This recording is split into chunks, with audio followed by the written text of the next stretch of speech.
Yo, what's up? This is Style Pilot, man. Before we get started, guys, if you're watching this video, you're going to get so much good information from this if you're going to Japan. So go ahead. It only takes 2 seconds for you to subscribe. Go ahead and subscribe real quick, man. I'm going to get right into it. I just got back from Japan a week ago, and I made a list of things that I feel like everyone should know before they go. So let's get right into it. Don't got a lot of storage on my memory card. I want to make sure this doesn't get cut off. Okay? Right. So number one, just guys, when you're watching this, just take this down, get your computer, not your computer, get your phone, put this in your notes, write it down. All these things are very important and essential if you're deciding to take a trip to Japan. Also, all the videos that I have on my page are mostly geared towards fashion. I'm just getting started. This is my last video without me editing and stuff, so I'm gonna get this right. The pressure is on now. So go ahead and like, comment, subscribe. Remember, I don't have 1 million subscribers, so I will respond quick.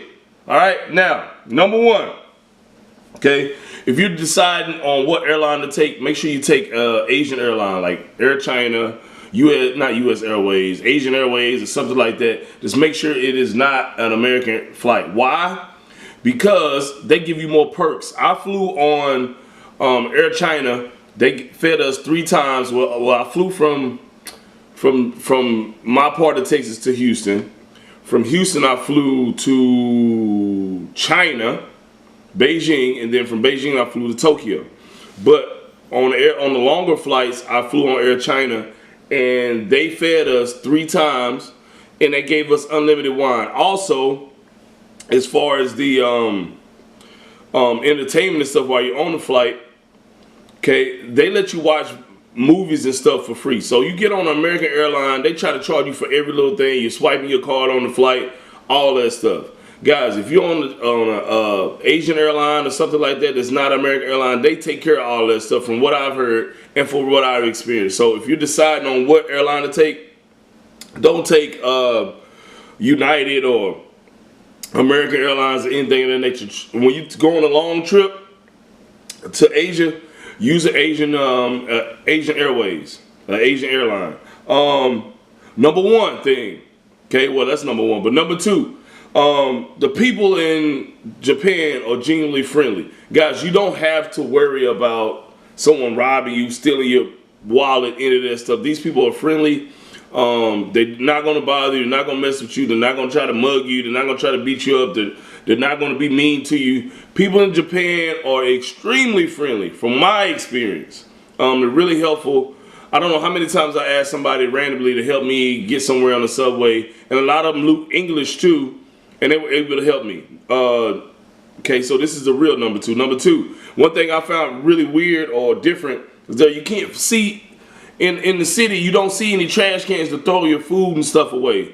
They do this because of the bombings and stuff that they have in the area and things of that nature. So it's going to be hard for you to find a trash can in a lot of places, and your backpack or your pockets are going to become trash cans while you're there. You got to find a convenience store or a restroom or something where you can throw stuff away but most of the time on the street, okay, there's not going to be a lot of trash cans and stuff.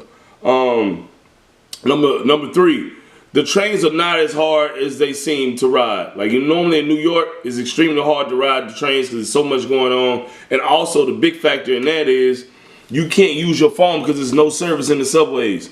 In Japan, your phone will work perfect. You can use Google Maps to find where you're going. You put in a location, you'll be able to find it extremely fast. And also just keep a map. And if you get lost, most of the subway attendants and stuff, they'll be able to tell you where to go, and they speak English, so it's not that hard. Don't shy away from it. Don't be afraid to ride the train. It's the cheapest and most efficient way to get around to Tokyo. Number four, one thing I noticed the most is the people in Japan dress fly as fuck. Everybody. Old guys, old ladies, little kids, teenagers, guys in their mid-30s, 40s, everybody is dressed clean. Like they got some type of piece on, some nice streetwear. I remember one time I was in the subway, I saw this guy look like he was about 70 years old, right? He had on this really clean ass trench coat. I think he was coming from work. He had a clean ass trench coat on, like a polo, some slacks, and then he had on some off-white Vapor Max. And I thought it was so random. Now, this is just, you can say, oh, well, that's just one person, but I saw stuff like that all around. Everybody dresses extremely well. They're really fashionable people, and you can tell they care about their appearance more than anything. Another thing, number 5, the police are really serious about their rules. They follow rules, but they're nice about it. They're not mean about it. But everyone follows the rules and stay in line. So I remember one time I took a picture with this random guy. I think he never saw a black guy before. I don't think he was from Japan. I think he was from somewhere else. But he wanted to take a picture with me really bad. So I took a picture with him. I put my cup down. I was drinking something. I put my cup down to take the picture. As soon as I got done with the picture, a cop came over to me and was like pick that shit up without saying anything. I'm like, where the hell did you come from? But I remember I went to the arcade and I was trying to film to get footage for you guys. And I pulled out my Canon camera. Man, this dude ran around the corner so fast. I'm like, hey, no cameras, no cameras, no cameras, right? So I looked at him like, okay. So I put the lens on my camera and he walked around the corner. Then he peeked back around the corner like, hey, man, did you put that up? So they're really serious about rules and stuff, and guys falling in line with their rules and regulations. Number 6, Harajuku. If you're into street fashion, stuff like that, Nikes, sneakers, Jordans, all that cool stuff, Supreme, they got a Supreme store, a Bape store out there, a bunch of other cool stores out there. If you're into stuff like Flight Club and all that stuff, Stadium Goods and all that stuff, you're from America, they have about 30 stores that are like Flight Club. So, and also you'll see the most fashionable kids, most fashionable people you'll see ever in your life as a collective in that area. Number 7, people go out to clubs really late. Okay, clubs and bars. So, just for example, a club will really start kicking and jumping off around 3 a.m. Okay, most people, the trains stop around 12 midnight, 12:30 midnight. And most people, they go out around that time to pregame, and they stay out until 5 a.m. the next morning to ride the trains back home. So most people stay out extremely late. So if you're expecting to stay out and not stay out past 5, okay, you're gonna have to expect to pay a taxi fare that's gonna cost you about 80 or 100 bucks because the taxis are extremely expensive. Number 8, the street food is a really big deal. I stayed in Asakusa.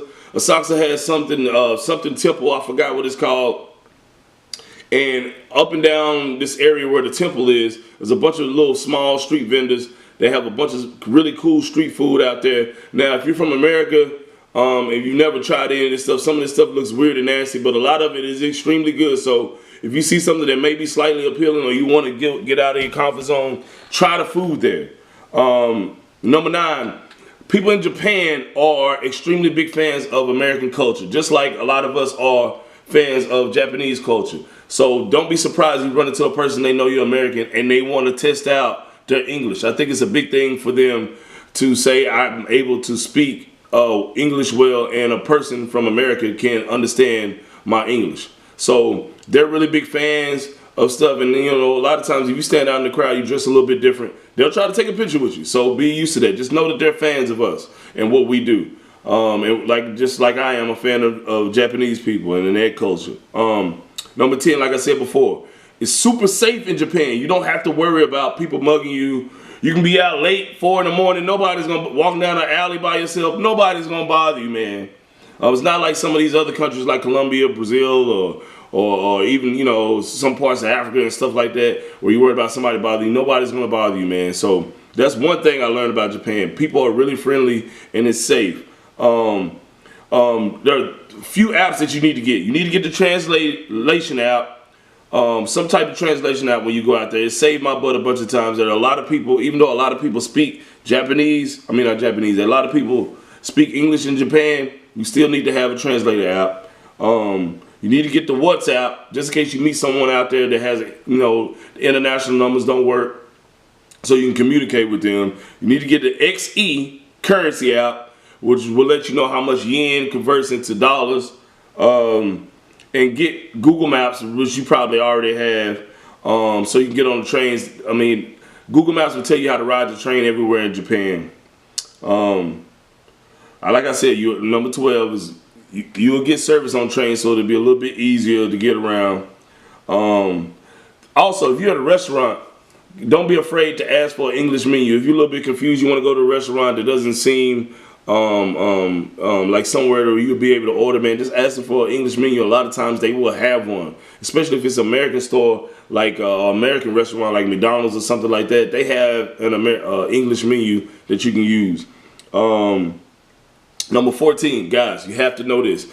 Being a black guy in America, man, a lot of guys are sensitive to cops. In Japan, the police have a right to stop and detain you and search you. I got searched randomly when I was out, where the cop just went in my pockets and things of that nature. Don't take offense to it. It is a rule. It is a law that they have the ability to do that. So don't get yourself in trouble by acting out. They have the right to put you in these little lockers or these little bubbles where they can search your stuff and keep you there and detain you until they find out what's going on. But just know that they can do that to you. When you go shopping, make sure you keep your passport, because a lot of places are tax-free. I made the mistake and left my passport every time on accident in the hotel room, and I missed out on a bunch of extra saved money that I could have had in my pocket to shop a little bit more. So take your passport. Number 16, Odaiba Beach is probably the prettiest place there in Japan. They have you can catch a boat ride. I was in Asakusa. I caught a boat ride from Asakusa, Japan to Odaiba, and it was 15 bucks. Really, really cool ride, about an hour long. Odaiba Beach is not like Miami Beach or nothing like that. It's not really pretty, but it's a beach out there, and it's a bunch of different activities out there. They got the Gundam Station with the big transformer looking thing you can take pictures with. It's a mall there. There's a bunch of other places to go.